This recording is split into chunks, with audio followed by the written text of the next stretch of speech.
जय हिंद साथियों, कैसे आप सभी। उम्मीद करता हूँ आप सभी अच्छे होंगे और मस्त होंगे। तो साथियों, आज आपके लिए एक बहुत ही शानदार वीडियो लेके आए हुए सीटेट से संबंधित है।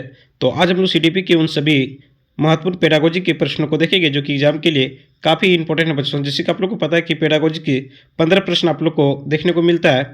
तो आज हम सभी उन प्रीवियस ईयर के पेडागोजी प्रश्नों को देखेंगे जो कि पहले पूछा हुआ है। तो अगर हमारे चैनल में आप पहली बार आए तो चैनल को सबसे पहले सब्सक्राइब कर लीजिए और अपने दोस्तों तक शेयर जरूर कीजिए। तो आइए उन सभी 50 जो मोस्ट इम्पोर्टेंट पेडागोजी के प्रश्न है, ठीक है, उसको हम लोग एक एक करके देखते हैं और इसका विश्लेषण करते हैं कि किस प्रकार के प्रश्न पूछे जाते हैं। ठीक है, अगर आप उसको सही से प्रैक्टिस कर लेते हैं तो निश्चित है आप लोग को एक अच्छी पकड़ बन जाएगी पेडागोजी में। देखिए, सबसे पहला प्रश्न बच्चों, हम लोग हिंदी के प्रश्नों को देखेंगे। कह रहा है कि अभिकथन है बच्चों कि कह रहा है विविध सांस्कृतिक पृष्ठभूमि से छात्रों की जरूरतों को पूरा करने के लिए कक्षा शिक्षण को सांस्कृतिक रूप से उत्तरदायी होना चाहिए। दूसरा कह रहा है कि कक्षा में समता केवल मानकीकृत पाठ्यचर्यों व आकलन के द्वारा सुनिश्चित की जा सकती है। यानी क्या कह रहा है बच्चों, समझिए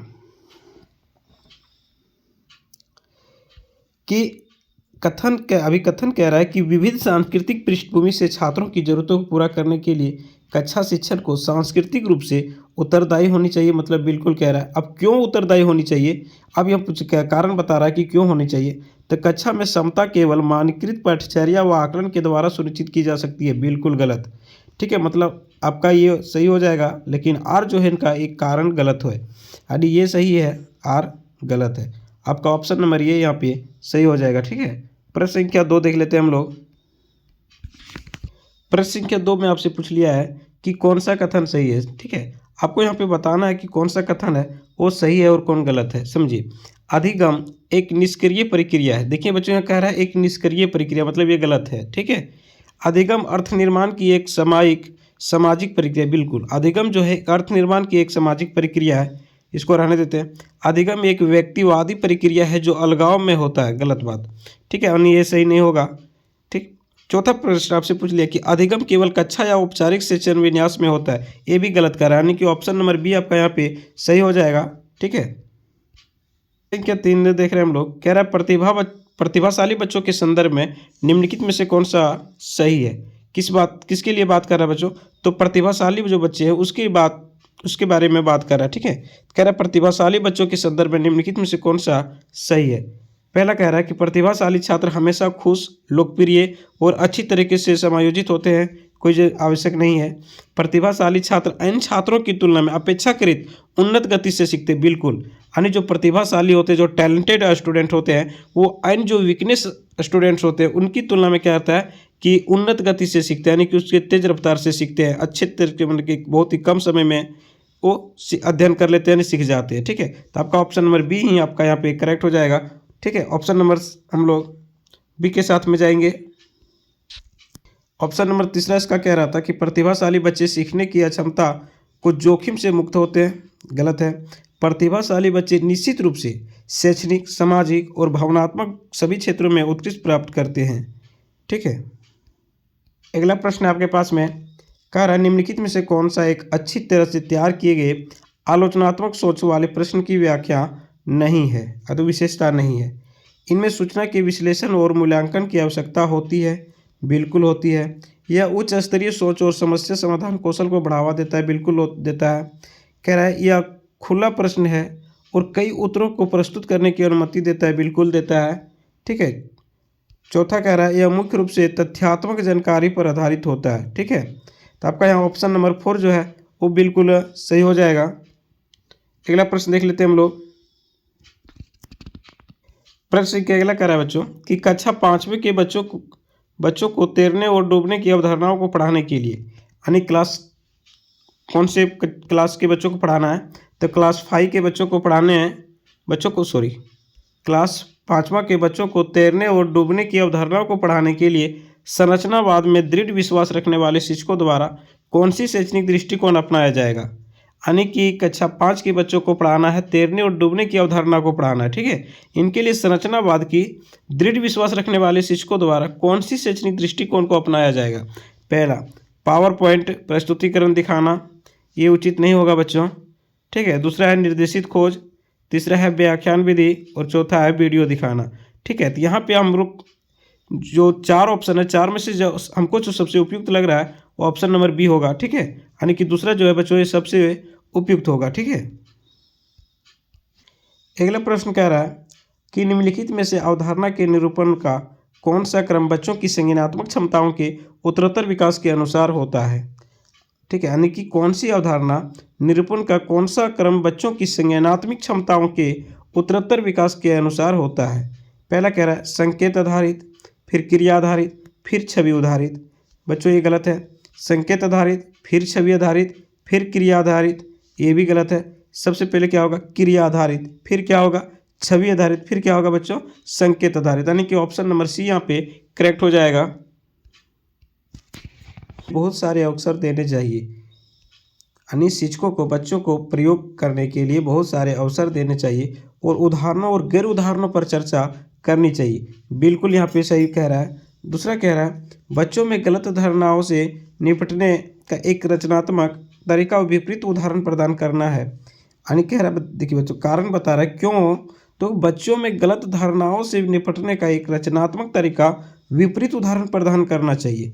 ये उचित नहीं है बच्चों। ठीक है, मतलब ऑप्शन नंबर ये यहाँ ऑप्शन ये कह रहा है कि ये सही है लेकिन इसका कारण ये नहीं होगा। अब देखिए यहाँ पे कहाँ पे दिया है इसका, देखिए पहला में कह रहा है ए और आर दोनों सही है, तो बच्चों ये आर दोनों तो सही नहीं है। ये और आर दोनों सही है लेकिन ये कि आर सही व्याख्या नहीं करता है। ठीक है, ये नहीं होगा। ये सही है लेकिन यार गलत है, आपका ऑप्शन नंबर 3 करेक्ट हो जाएगा। अगला प्रश्न देखिए आपके पास में है, कह रहा है कि अभिकथन ये है कि शिक्षकों को सार्थक वातावरण बनाना चाहिए जिसमें सभी बच्चों की सक्रिय भागीदारी और संलग्नता हो। यानी शिक्षकों की सार्थक वातावरण बनाना चाहिए। कैसा बनाना चाहिए? तो सार्थक वातावरण बनाना चाहिए जिसमें सभी बच्चों का सक्रिय भागीदारी और संलग्नता हो। ठीक है, चलिए कारण बता रहा है क्यों होना चाहिए, तो सभी बच्चे आंतरिक रूप से सीखने के लिए प्रेरित होते हैं और सीखने में सक्षम होते हैं। ठीक है, अब समझिए बच्चों, कह रहा है कि शिक्षकों को सार्थक वातावरण बनाना चाहिए जिनमें सभी बच्चों की सक्रिय भागीदारी और संलग्नता हो। तो यहाँ पे बिल्कुल सही कह रहा है। ठीक है, यानी कि शिक्षक जो है उनको सार्थक वातावरण बनाना चाहिए जिसमें सभी बच्चों की सक्रिय भागीदारी हो। दूसरा कह रहा है कारण क्यों बनाना चाहिए, तो सभी बच्चे आंतरिक रूप से सीखने के लिए प्रेरित होते हैं और सीखने में सक्षम होते हैं। यानी ये और आर दोनों गलत है, मतलब गलत होगा। ये और आर दोनों सही तथा आर ये की सही व्याख्या करता है, यानी कि ऑप्शन नंबर बी यहाँ पे करेक्ट हो जाएगा। ठीक है, कह रहा बच्चों कि निम्नलिखित में से कौन सा एक ऐसे प्रश्न का उदाहरण जिसमें विद्यार्थी को अपनी सोच पर विचार करने की आवश्यकता है। यानी इनमें से कौन सा ऐसा प्रश्न है जिसमें विद्यार्थी को अपने सोच पर विचार करने की आवश्यकता है। कह रहा है वाक्य में संज्ञा और क्रिया के बीच में क्या संबंध है। ठीक है, क्रिया की परिभाषा क्या है, आप क्रिया को वर्तमान काल में कैसे बदल सकते हैं। चौथा कह रहा है कक्षा की शुरुआत से क्रियाओं के उपयोग के बारे में आपकी समझ कैसे बदली है। तो यहाँ पे चौथा नंबर जो है बच्चों ऑप्शन ये सबसे इम्पोर्टेंट हो जाएगा। ठीक है, तो ये आपका क्या हो जाएगा कि क्या प्रश्न क्या पूछा था कि जिसमें विद्यार्थियों को अपनी सोच पर विचार, तो ये जो आपका चौथा दिख रहा है। ठीक है, कक्षा की शुरुआत से क्रियाओं के उपयोग के बारे में आपकी समझ कैसे बदली, इसके बारे में विद्यार्थियों को चिंतन करने की आवश्यकता पड़ेगी। ठीक है, अगला प्रश्न कह रहा है कि विविध शिक्षार्थियों वाली कक्षा में शैक्षणिक रणनीतियाँ कैसी होनी चाहिए। यानी विविध शिक्षार्थियों वाली कक्षा में जो शैक्षणिक रणनीतियाँ हैं वो किस प्रकार की होनी चाहिए। उचित समावेशन, मानकृत मूल्यांकन, गैर प्रासंगिक पाठ्यक्रम और दृष्टिकोण में अन्यथा। तो बच्चों जैसे विविध शिक्षार्थी वाली कक्षा में बात कर रही है तो जो वहाँ पे शैक्षिक रणनीतियाँ होनी चाहिए वो उचित समावेशन होनी चाहिए। ठीक है, तो यहाँ पे आपका ऑप्शन नंबर ये बिल्कुल सही हो जाएगा। अगला प्रश्न देखिए आपके पास है, कह रहे केवल छात्रों द्वारा कक्षा में क्लासरूम में क्वेश्चन पूछने के बारे में बात कर रही, तो केवल छात्रों द्वारा पूछे जाने चाहिए और सिर्फ शिक्षक द्वारा ही उत्तर दिया जाना चाहिए। केवल शिक्षकों द्वारा पूछे जाने चाहिए और सिर्फ छात्रों द्वारा ही उत्तर दिया जाना चाहिए। किसी के भी द्वारा नहीं पूछे और नहीं जवाब दिया जाना चाहिए। छात्रों और शिक्षकों दोनों द्वारा पूछे और उत्तर दिया जाना चाहिए। बिल्कुल, छात्रों के द्वारा भी प्रश्न पूछना चाहिए और शिक्षकों द्वारा भी प्रश्न पूछना चाहिए। ठीक है, यानी कि ऑप्शन नंबर 4 यहाँ पे आपका बिल्कुल सही हो जाएगा। आपके पास में कह रहा है अपनी कक्षा में विविधता के समायोजन के लिए एक शिक्षक को क्या करना चाहिए। यानी अपनी कक्षा में विविधता को के समायोजन के लिए एक शिक्षक को क्या करनी चाहिए। छात्रों की सामाजिक संस्कृति पृष्ठभूमि के प्रति संवेदनशील रहना चाहिए, समान निर्देश देने चाहिए और व्यक्तिगत मतभेदों की अवहेलना करनी चाहिए। छात्रों के सामाजिक संदर्भ की पूरी तरह अवहेलना करनी चाहिए, बिल्कुल नहीं। बच्चों को उनके माता पिता के व्यवसाय के आधार पर नामीकरण करना चाहिए, बिल्कुल नहीं। उसके माता पिता के व्यवसाय से कोई लेना देना नहीं होता, ठीक है। तो आपका ऑप्शन नंबर ये जो है सबसे उपयुक्त हो जाएगा कि छात्रों की सामाजिक सांस्कृतिक पृष्ठभूमि के प्रति संवेदनशील रहना चाहिए, ठीक है। अगला प्रश्न है बच्चों आपके पास में, देखिए कह रहा है कि शिक्षकों को चाहिए कि वे बच्चों की योग्यता को रिक्त स्थान और असफलता को रिक्त स्थान के रूप में सोचने के लिए प्रोत्साहित करें। यानी एक जो शिक्षक है उसको क्या करना चाहिए कि बच्चों की योग्यता को रिक्त स्थान और असफलता को यहाँ पे के रूप में सोचने के लिए प्रोत्साहित करना चाहिए। किसके लिए? आप समझिए शिक्षकों को चाहिए कि बच्चों की योग्यता को पहला अगर यहाँ पे रखते हैं तो अस्थायी शर्मनाक और सफलता को अपमानजनक के रूप में सोचने के लिए प्रोत्साहित करना बिल्कुल नहीं होगा। वृद्धिशील और अब यहाँ पे रख लेते हैं दूसरा ऑप्शन को। दूसरा में कह रहा है कि शिक्षकों को चाहिए कि वे बच्चों की योग्यता को, ठीक है, वृद्धिशील मतलब एग्रेस, ठीक है, तो वृद्धिशील, ठीक है, और असफलता को सुधार के अवसर के रूप में सोचने के लिए प्रोत्साहित करें। बिल्कुल आपका यहाँ पॉजिटिव है, ठीक है। ऑप्शन नंबर बी यहाँ पे सही हो जाएगा। अगला प्रश्न देख लेते हैं हम लोग। अगला प्रश्न है आपके पास में, कह रहा है एक शिक्षिका को अपनी कक्षाओं में किस प्रकार की विविधताओं को शामिल करना चाहिए। आर्थिक, क्षेत्रीय, भाषाई और सामाजिक सांस्कृतिक। देखिए एक शिक्षिका जो होती है, ठीक है, उनको क्या है कि कक्षा में विभिन्न प्रकार की विविधताओं को शामिल करना चाहिए। आर्थिक, क्षेत्रीय, भाषाई और सामाजिक सांस्कृतिक, यानी कि चारों हो जाएंगे। तो 1 और 2 ये तो होगा नहीं, ठीक है। 1 2 3 क्या कह रहा है, पहला, तीसरा और चौथा, ये भी नहीं होगा। मतलब ऑप्शन नंबर 4 यहाँ पे करेक्ट हो जाएगा। पहला, दूसरा, तीसरा और चौथा, यानी आर्थिक, क्षेत्रीय, भाषाई और सामाजिक संस्कृतियों को शामिल करनी चाहिए, ठीक है। अगला प्रश्न बच्चों कह रहा है प्राथमिक माध्यमिक कक्षाओं में शिक्षिकाओं को विविधता को किस प्रकार देखना चाहिए। यानी प्राथमिक माध्यमिक कक्षाओं में शिक्षिकाओं को विविधता को किस प्रकार से देखना चाहिए। पहला कह रहा है सीखने में अवरोध के रूप में, तो अवरोध रुकावट में, यानी नेगेटिव की बात हो रही है, तो नेगेटिव कभी सोचना ही नहीं। विविधताओं को नज़रअंदाज करना चाहिए, बिल्कुल नहीं करना चाहिए। विविधता को कम करने के लिए मानकीकृत पाठ्यचर्या को प्रोत्साहित करना चाहिए, बिल्कुल नहीं करना चाहिए। एक गुण के रूप में देखना चाहिए जिसमें बहुरूपता को बढ़ावा मिले, ठीक है। यानी ऑप्शन नंबर 4 यहाँ पे करेक्ट हो जाएगा बच्चों, ठीक है। यहाँ पे देखिए कह रहा है कि किस प्रकार की कक्षा में शिक्षक अपनी शिक्षिका पद्धति को और आकलन तरीकों को अलग अलग शिक्षार्थियों की ज़रूरतों के अनुकूल अपनाता है। तो किस में करता है बच्चों, व्यवहारवादी में, या तो फिर शिक्षक केंद्रित, या तो फिर प्रगतिशील, या फिर परीक्षा केंद्रित। तो व्यवहारवादी में क्या करता है कि शिक्षक अपनी शिक्षा की जो पद्धति होती है और उनका जो आकलन करने का तरीका होता है वो अलग अलग विद्यार्थियों के लिए ज़रूरतों के अनुरूप अपने आप को ढाल लेता है, ठीक है, यानी उसके अनुसार अपनाता है।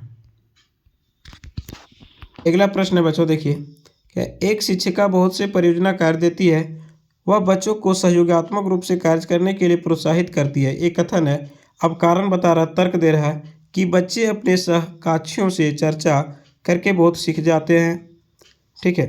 तो बच्चों क्या है कि ए और आर जो है, आप समझिए यहाँ पे ए और आर जो है ये दोनों सही कह रहा है। ए और आर जो है दोनों सही है और आर जो है एक ही सही व्याख्या करता है। क्यों करता है, देखिए कह रहा है एक शिक्षिका बहुत से परियोजना कार्य देती है, वह बच्चों को सहयोगात्मक रूप से कार्य करने के लिए प्रोत्साहित करती है। चलिए ठीक है।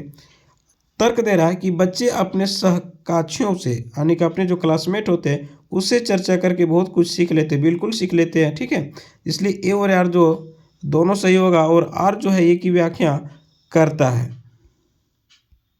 अगला प्रश्न है, कह रहा है एक शिक्षिका वंचित समूह से आने वाले बच्चों को सफलतापूर्वक समायोजन किस तरह से कर सकती है, ठीक है। कह रहा है उनके लिए अलग संकाय बनाकर, उनके लिए घर पर ट्यूशन लेना अनिवार्य करके, उनकी सामाजिक व सांस्कृतिक परिवेश की उपेक्षा करके, उनमें अपनेपन की भावना पैदा करके व उनका आत्मविश्वास करके, ठीक है।